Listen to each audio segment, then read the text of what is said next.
Union Jack. अगर आप इस पर गौर करें तो ब्रिटिश झंडा 3 अलग अलग राष्ट्रीय झंडों का एक मिश्रण है। यह इंग्लैंड, स्कॉटलैंड और आयरलैंड के झंडों का मिश्रण है। माफ करें, वेल्स। यह इस वीडियो का अंत नहीं है, तो चलिए थोड़ा और गहराई में जाते हैं। शुरुआत करते हैं इंग्लैंड के झंडे से, जिसे सेंट जॉर्ज क्रॉस भी कहा जा सकता है। हमें ठीक नहीं पता कि इंग्लैंड में इसकी उत्पत्ति कहां और कैसे हुई। ये ज्ञात है कि 1188 में इंग्लैंड और फ्रांस के राजाओं ने एक साथ धर्म युद्ध पर जाने का फैसला किया और अपनी सेनाओं को अलग दिखाने के लिए अंग्रेजों ने एक सफेद क्रॉस का इस्तेमाल किया और फ्रांसीसियों ने लाल क्रॉस का। किसी तरह और किसी समय पर अंग्रेजों ने फ्रांसीसी लोगों द्वारा इस्तेमाल किए जाने वाले रेड क्रॉस को अपना लिया होगा।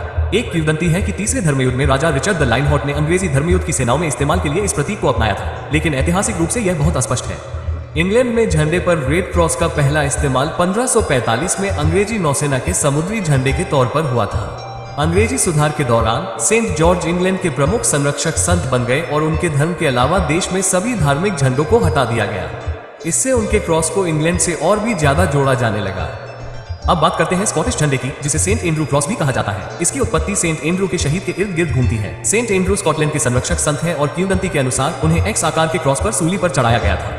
सेंट एंड्रू की छवि के साथ परिचित एक्स आकार सबसे पहले स्कॉटलैंड में 1180 में विलियम प्रथम के शासनकाल के दौरान दिखाई देने लगा। ये छवि 13वीं शताब्दी के अंत में स्कॉटलैंड के आधिकारिक मोहरों पर भी चित्रित की जाने लगी। 14वीं शताब्दी में सेंट एंड्रू की छवि को हटाकर एक साधारण एक्स आकार बनाया गया और फिर 1385 में स्कॉटिश संसद ने आदेश दिया कि फ्रांस में सेवारत स्कॉटिश सैनिकों को अपनी अलग पहचान के लिए अपने कवच पर एक सफेद एक्स पहनना होगा। स्कॉटलैंड के अंदर एक झंडे पर नीले बैकग्राउंड के साथ सफेद एक्स का पहली बार ऐतिहासिक उपयोग 1542 में हुआ था। अंग्रेजों द्वारा अपनी नौसेना में पहली बार सेंट जॉर्ज क्रॉस का उपयोग करने से 3 साल पहले यूनियन जैक ध्वज का पहला संस्करण 6006 में उत्पन्न हुआ।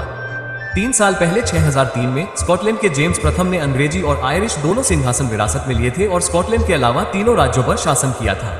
हालांकि तीनों राज्य एक ही सम्राट द्वारा शासित थे, फिर भी वे अलग अलग थे। लेकिन जेम्स ने अपने मूल राज्य स्कॉटलैंड और इंग्लैंड के राज्य के बीच एकता के प्रतीक के रूप में एक नए ध्वज का आदेश दिया और इस तरह 2 अलग अलग संस्करण बनाए गए। ध्वज का अधिक परिचित अंग्रेजी संस्करण है, जिसका उपयोग इंग्लैंड में किया गया था, और कम परिचित स्कॉटिश संस्करण, जिसका उपयोग निश्चित रूप से स्कॉटलैंड में किया गया था। इन दोनों झंडों का इस्तेमाल सीमित रूप में किया गया क्योंकि दोनों राज्य 1707 में यूनियन एक्ट के तहत इंग्लैंड और स्कॉटलैंड को एक देश ग्रेट ब्रिटेन में औपचारिक रूप से एकीकृत करने तक राजनीतिक रूप से अलग अलग थे। यूनियन एक्ट के बाद झंडे का अंग्रेजी संस्करण नए देश का आधिकारिक झंडा बन गया, लेकिन इसमें अभी भी लाल एक्स आकार नहीं है, जो आयरलैंड का प्रतीक है। सफेद पृष्ठभूमि पर लाल एक्स को सेंट पैट्रिक के रूप में जाना जाता है। ये सेंट पैट्रिक का प्रतीक है और 1780 के दशक में ही इसे पूरे आयरलैंड के साथ जोड़ा जाने लगा।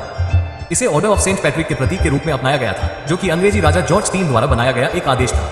विडंबना यह है कि इसके परिणामस्वरूप कई आयरिश राष्ट्रवादियों ने इस झंडे को आयरलैंड का प्रतिनिधित्व करने के लिए अंग्रेजों द्वारा किया गया आविष्कार मानकर खारिज कर दिया। 1783 से पहले आयरलैंड में इस झंडे का कुछ उपयोग किया गया था, लेकिन ये स्पष्ट नहीं है। इसका इस्तेमाल आयरलैंड के ताकतवर फिट्जगेरल्ड परिवार के कोड ऑफ आर्म्स में किया गया था और यह फिट्जगेरल्ड के सम्मान में 1480 के आसपास ढाले गए कुछ आयरिश सिक्कों के पीछे भी दिखाई देता है। तो 1801 से पहले आयरलैंड ग्रेट ब्रिटेन के अंदर एक व्यक्तिगत संघ का हिस्सा था, लेकिन 1 जनवरी 1801 को ग्रेट ब्रिटेन और आयरलैंड के राज्यों को औपचारिक रूप से एक राष्ट्र में मिला दिया गया, जिसे अब ग्रेट ब्रिटेन और आयरलैंड का साम्राज्य कहा जाता है।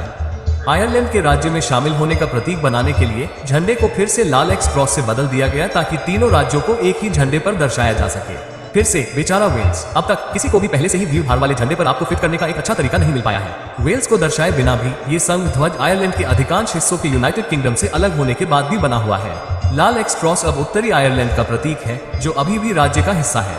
यूनाइटेड किंगडम के झंडे के अलावा इस झंडे का इस्तेमाल कई अन्य राष्ट्रीय झंडों पर भी किया गया है, जो ब्रिटिश साम्राज्य का हिस्सा हुआ करते थे। ये 1777 तक संयुक्त राज्य अमेरिका के झंडे का हिस्सा था, जब एक विद्रोह ने इसे बदल दिया। 1965 तक ये कनाडाई झंडे का हिस्सा था, जब इसे बदलने के लिए मतदान किया गया।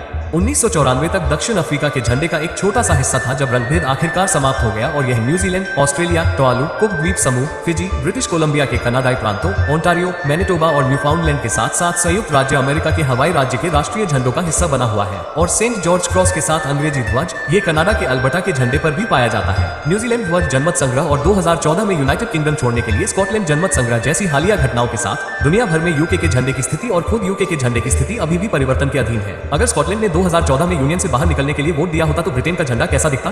क्या यूनाइटेड किंगडम को अब भी यूनाइटेड किंगडम कहा जाता? भविष्य में कौन सी दिलचस्प घटनाएं इस प्रतिष्ठित झंडे को बदल सकती हैं? अपने विचार कमेंट में लिखें और अगर आपने अभी तक सब्सक्राइब नहीं किया है तो सब्सक्राइब करना न भूलें। देखने के लिए हमेशा की तरह धन्यवाद।